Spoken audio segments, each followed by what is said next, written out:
Paneo, paneo, paneo. Continuamos ese espacio paneo semanal por esta Sol 106.5 FM. También en YouTube, en nuestro canal Paneo Semanal y en el canal de Sol 106.5 FM y en nuestras redes sociales, Instagram, Facebook y Twitter, Paneo Semanal. Así que vamos en el plano local, vamos a hablar de un tema que está caliente. Bueno, hay mucha gente que se ha referido a ese tema. Lo primero es que vamos a hacer como lo falso.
Todo el mundo sabe, el presidente Mejía, que asume en el año 2000, le da continuidad, porque ahí hubo continuidad de Estado.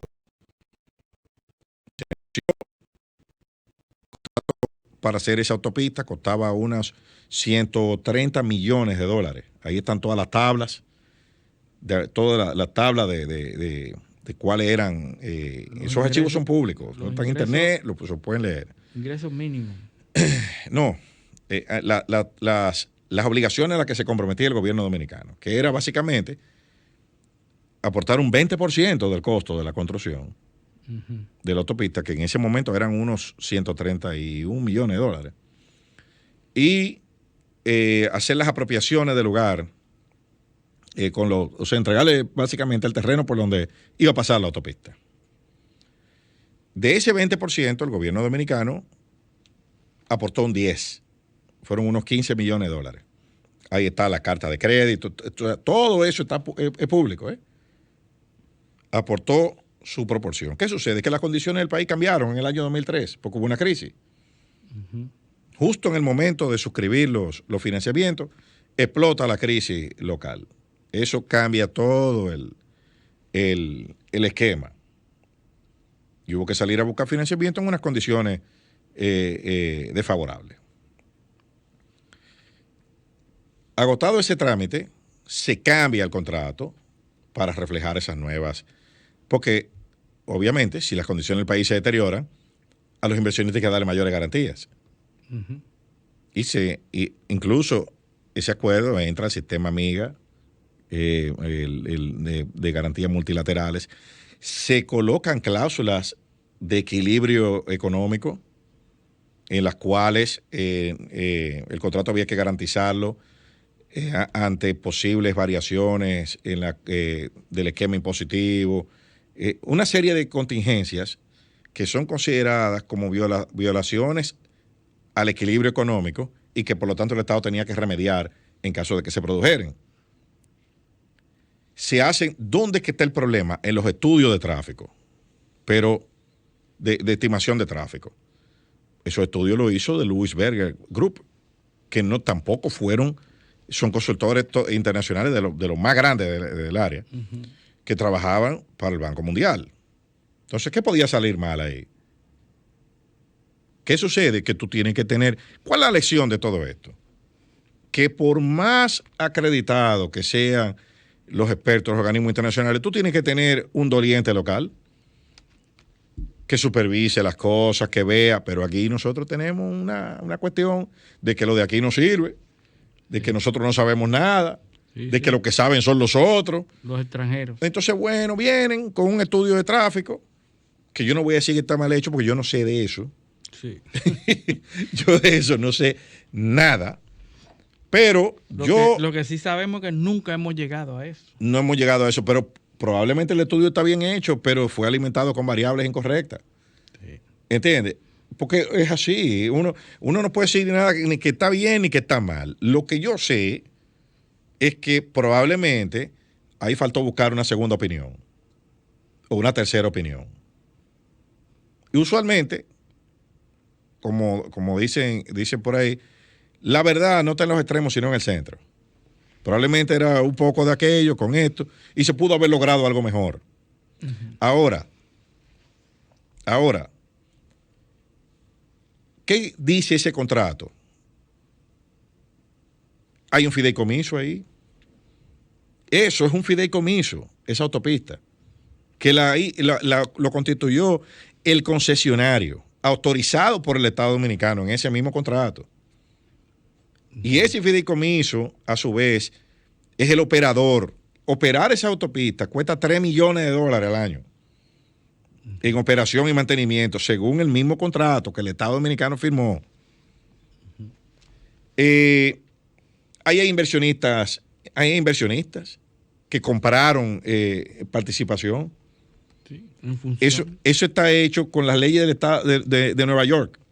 Sí, se eligió. ¿Entiendes? O sea, no es una cuestión que podría venir un presidente a lo loco no. ¿Entiendes? Y salir a decir ahora que ahí hubo irregularidades penales. ¿O por qué tú vas a hacer?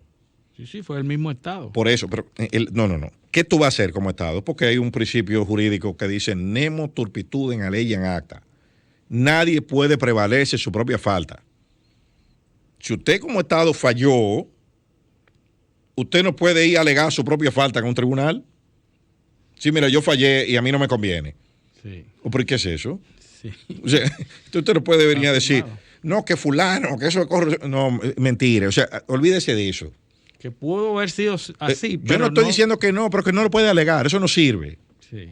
Y esa es la parte que yo aplaudo de esto. Que no se llevó por ahí. Porque eso era un suicidio.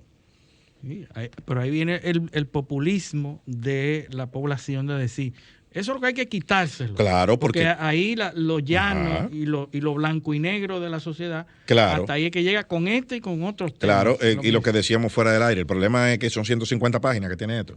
Sí, muy poca gente lo lee. Entonces, 150 páginas con números, tablas y fórmulas. En un país donde estamos en Navidad, deje eso así, eso fue fulano que lo hizo, que lo robó, ¿tú entiendes? Sí. Porque a mí es más no hay fácil. nadie que me diga que no. No, exactamente. No hay nadie, oye, tú puedes decir lo que tú quieras. Sí. Sí, porque, oye, esa tú es puedes. La parte dominicana. Mira, ahí puedes decir lo que sea. Ya, eso significa ya no lean más, ya no me discutan más. Que eso fue así. Que no importa toda la cantidad de evidencia que tú me presentes, eso es como yo digo. Sí. Y llévate de mí, que soy yo que te lo estoy diciendo. Sí. Es conmigo que tú estás hablando. Todas esas autovalidaciones que hacemos nosotros. Ahora, en ese contrato hay una tabla que es lo que a mí me llama la atención. Y por eso esto requiere mayor explicación y mayor transparencia. Porque una decisión que en principio luce positiva, porque era la única salida que tenía el gobierno dominicano. Y lo hicieron bien, y eso está correcto. Ahora, yo lo que quisiera es que me expliquen cómo fue que llegaron a ese monto. En la página 70. En la página 70 del archivo donde está el PDF, que es el anexo 3 del contrato. Fíjate, el anexo E, perdón. Sí. No son por letra, es por número. Anexo E. ingreso mínimo garantizado por el Estado Dominicano conforme a la nueva ingeniería financiera. O sea, esto fue... 2004. Sí, en dólares estadounidenses al 31 de diciembre de 2004, pero esta tabla estaba en vigencia a partir del trimestre de agosto 31 de 2008, para tener vigencia al trimestre que concluye en febrero 28 de 2026. Nosotros estamos en el trimestre que concluyó en noviembre 30 de 2021. De ahí en adelante hay 17 trimestres que era lo que le quedaban de vigencia, según esta tabla. Según la tabla. Yo estoy leyendo la tabla. Entonces, haciendo un cálculo a la criolla, Sí. el promedio de ingreso mínimo garantizado que hay en esa tabla, que estoy yo leyendo aquí, es de alrededor de 12 millones de dólares por año. Digo, por trimestre, perdón. Por trimestre. Sí, gracias. Por trimestre, que son unos 48 millones de dólares por año. Eso es lo que costaba. Eso es lo que costaba. Entonces, si tú lo calculas, 50 millones de dólares por año, 48 millones de dólares por año, 4 por 12, 48, ves más o menos 12. Hay años que son 14 millones, hay años que son 11, Sí. hay años que son 13, pero el promedio... Los 4 son 14. Exacto, pero la mayoría, pero de los 17 trimestres que faltan, hay por lo menos 10 donde son 11 millones. Entonces, de 12 por ahí. 12 por ahí, por ser unos milloncitos más o menos. Pero tú tienes 12 millones de dólares. Por 18. Por 18, calcúlalo tú mismo ahí, que son los trimestres. Estamos hablando de unos 216 millones de dólares. Eso era lo que había que darle. Sí. Eso es lo que costaba según esta tabla, Y a eso súmale 3 millones de dólares por año del costo de mantenimiento y operación. Estamos hablando de algunos como 15 millones de dólares más. Sí, sí. Ajá, ¿verdad? Por ahí. Sí, sí. Entonces, estamos hablando de cuánto? 230. De 230 millones de dólares. Yo quiero que me expliquen ahora de dónde salieron los otros 130 millones de dólares, los otros 180 millones de dólares. Bueno, a lo mejor en financiamiento, porque no se lo van a dar. Claro, qué bueno que lo dijiste.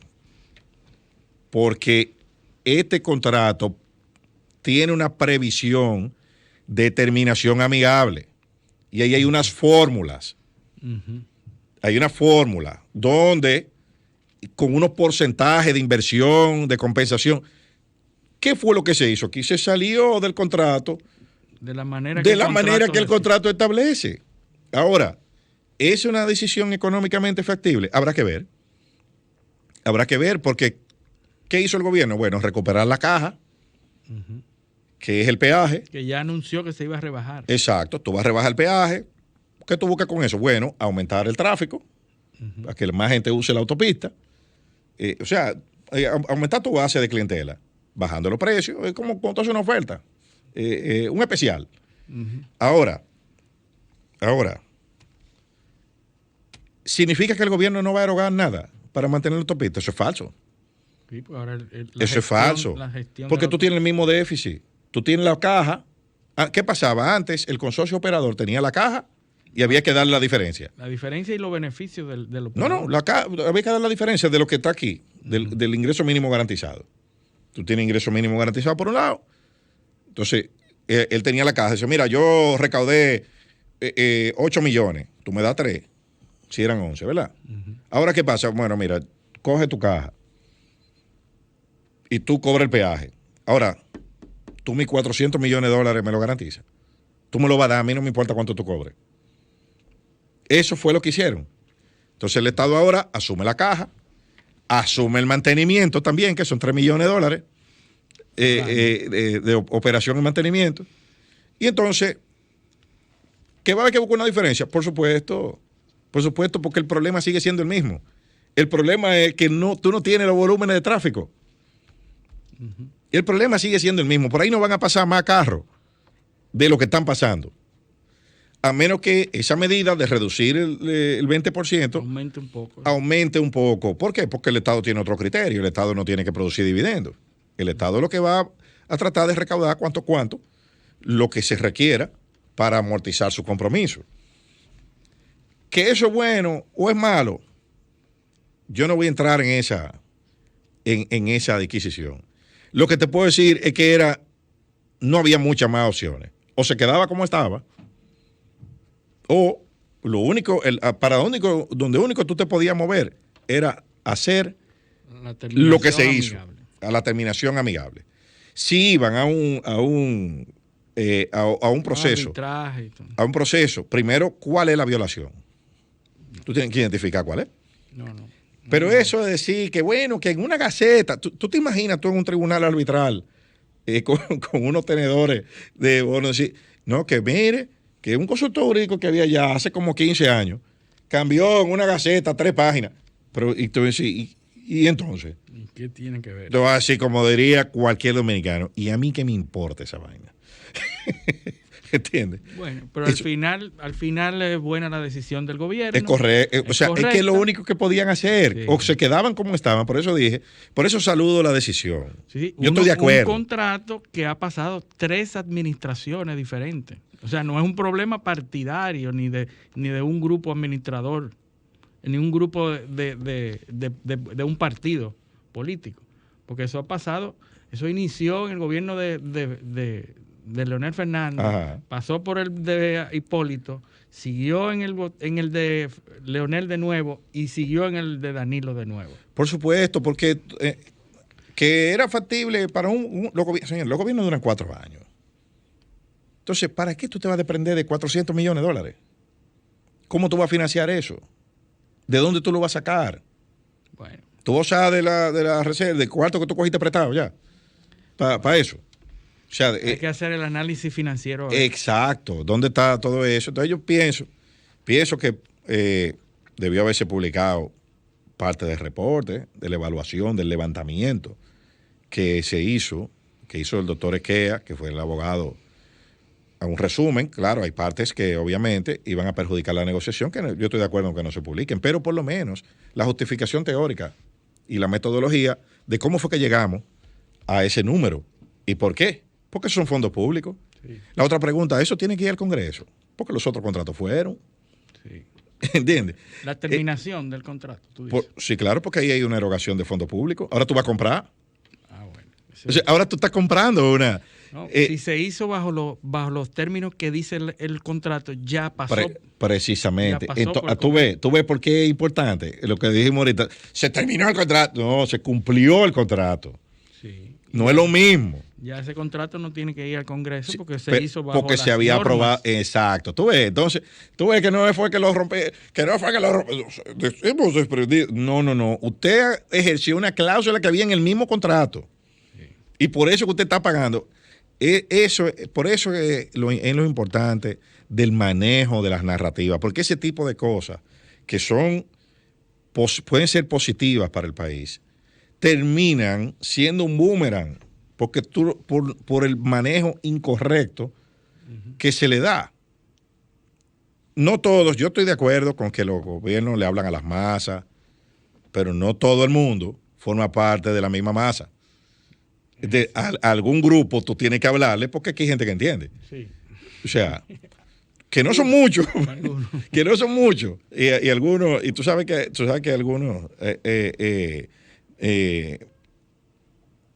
entienden y a otros no entienden porque su salario depende precisamente de no entender.